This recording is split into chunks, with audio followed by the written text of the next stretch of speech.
બેન આજનો કાર્યક્રમ શું હતો? આજે વેડંચા જાહુમાના ધામમાં અષાઢી બીજના પવિત્ર દિવસે આજે જગન્નાથ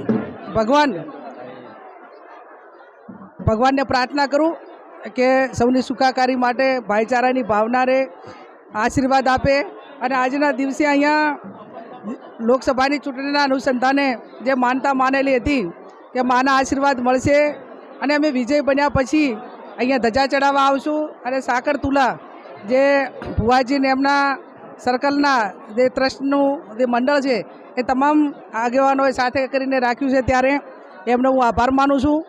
આજે ડબલ આનંદ એટલા માટે થાય છે કે મા જાહુમાનો જન્મદિવસ છે.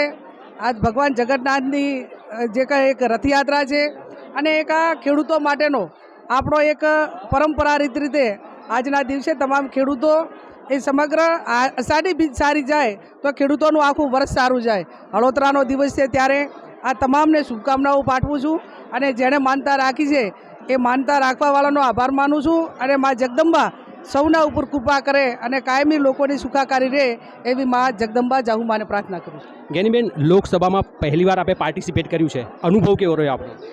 લોકસભામાં 543 સંસદો હોય, વિવિધ પક્ષોની વિવિધ વિચારધારા હોય, પણ જ્યારે ગુજરાતની વાત આવે કે દેશના હિતની વાત આવે ત્યારે વિપક્ષ અને શાસક પક્ષ બંને દેશના હિતમાં કામ કરશે અને વિદ્યાર્થીઓના પ્રશ્નો હોય, ખેડૂતોના હોય તો વિરોધ પક્ષના નેતા અમે સૌ રાહુલજીને બધા ખૂબ સારી રીતે સરકાર ઉપર દબાણ લાવીને લોકોના કામ થાય. આજે નીટ માટે કરીને પણ એક દિવસ લોકસભા સ્થગિત કરી એટલે જે વિરોધ પક્ષ તરીકે મજબૂતાઈથી સરકારનું ધ્યાન દોરવું જ હોય એમાં કોઈ કચાશ નહીં રાખે ને દેશના હિતમાં ને ગુજરાતના હિતમાં હવે પક્ષ મહાન નહીં પણ એક સરકાર લોકો માટે હોય એ પ્રમાણે કામ કરશે ને એ પ્રમાણે ટીમ કોંગ્રેસ પણ કામ કરશે. વૈશ્વિક લેવલે આની એક નોંધ લેવાય છે, તો આપના બનાસકાંઠાના હિત માટેના એજન્ડા શું છે? બનાસકાંઠા જિલ્લો એ ભૌગોલિક રીતે સૌથી મોટો જિલ્લો છે.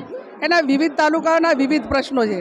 આજે ધારો કે આ પાલનપુર હોય તો ખેતી માટેના પાણીની વાત હોય, ધાનેરા હોય ખેતી માટેની પાણીની વાત હોય, ક્યાંક જીઆઈડીસીની માટેની વાત હોય અને પાયાની સુવિધાઓ આરોગ્ય હોય, શિક્ષણ હોય કે જે તો આપણી જે એક બજેટ પ્રમાણે દરેકને મળતી હોય છે, પણ એમાં ઝડપી કામો થાય એવા અમારા પ્રયત્નો રહેશે. થેન્ક યુ બેન, થેન્ક યુ સો મચ.